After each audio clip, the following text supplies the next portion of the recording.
মুখ্যমন্ত্রী হয়ে ডক্টর শ্যামাপ্রসাদ মুখার্জির বাড়ি এবং স্বামী প্রণবানন্দের এই ভারত সেবাশ্রম সংঘের আন্তর্জাতিক হেডকোয়ার্টার, এখানে প্রভু তার দিন মানে তিনি এখানে দিনও যাপন করেছেন। এই জায়গায় এসে প্রভুর শয়ন কক্ষ, এখানে মাথা ঠোকালাম, দণ্ডবোধ প্রণাম করলাম, করে মহারাজদের আশীর্বাদ দিলাম। দিলীপ মহারাজ, কার্তিক মহারাজ সবাই ছিলেন। এছাড়াও আমার অনেক বিধায়ক সাথে এসেছিলেন।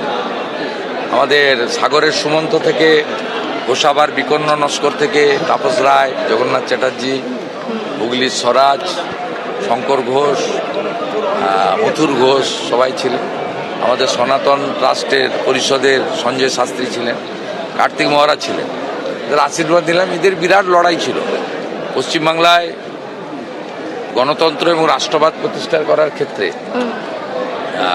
আপনার লক্ষ লক্ষ ঘন্টে গীতা পাঠ থেকে শুরু করে নানা ধরনের কাজ এরা করেছে।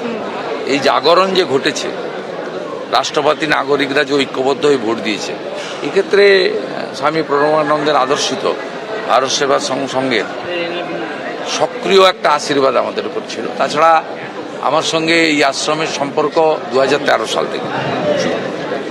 দিলীপ মহারাজের আমি অত্যন্ত গুণগ্রাহী, আর কার্তিক মহারাজকে আমি নিজের অভিভাবক মানি, পরামর্শদাতা মানি।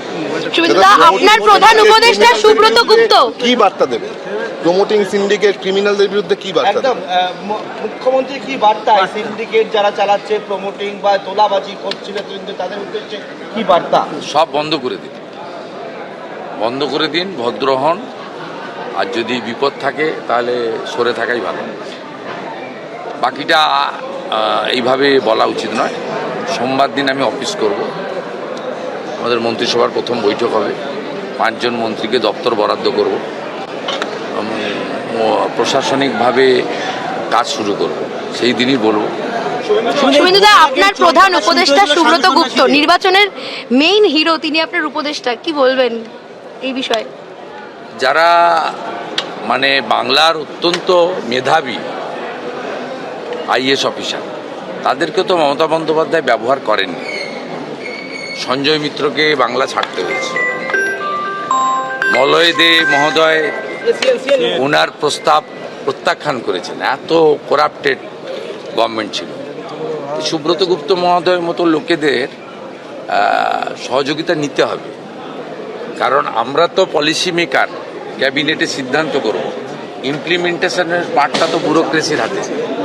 4টে পিলারকেই তো ধ্বংস করেছেন মুখ্যমন্ত্রী। কনস্টিটিউশনের যে 4টে পিলার, কারোরই অস্তিত্ব নেই। ল মেকারদের অস্তিত্ব নেই, ব্যুরোক্রেসির অস্তিত্ব নেই, জুডিশিয়ারির উপর আক্রমণ হয়েছে, মিডিয়াকে তো স্পাইনলেস করে দিয়েছে।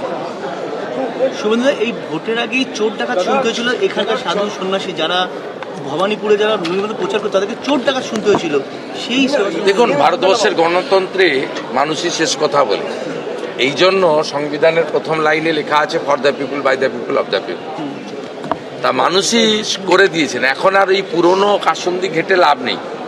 এখন তো গুরু মহারাজের আশীর্বাদ নিয়ে স্বামী বিবেকানন্দের মন্ত্র চরৈবতী চরৈবতী বলে এগিয়ে চলো, পিছনের দিকে আর তাকানোর সময় নেই। আর বাকি কিছু কাজ জিনিস আছে করতে হবে, না বলে একটু মুখ্যমন্ত্রীর কথা কম বলা উচিত, কাজ বেশি করা উচিত। আপনারা আমাকে সেই সুযোগটুকু যদি দেন সুবিধা হয়।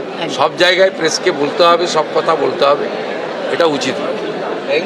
ক্যাবিনেটের হয়ে কে বলবেন বলে দেবো, রাজ্য সরকারের হয়ে কে বলবেন বলে দেবো, আর দলের তো মুখপাত্র আছেই। সব বিষয়ে মুখ্যমন্ত্রীকে বলতে নেই। আজকের দিনটা বলে যাচ্ছি, 2বার বললাম, আর 3য়বার বলবো। এবিপি আনন্দ, এগিয়ে থাকে, এগিয়ে রাখে।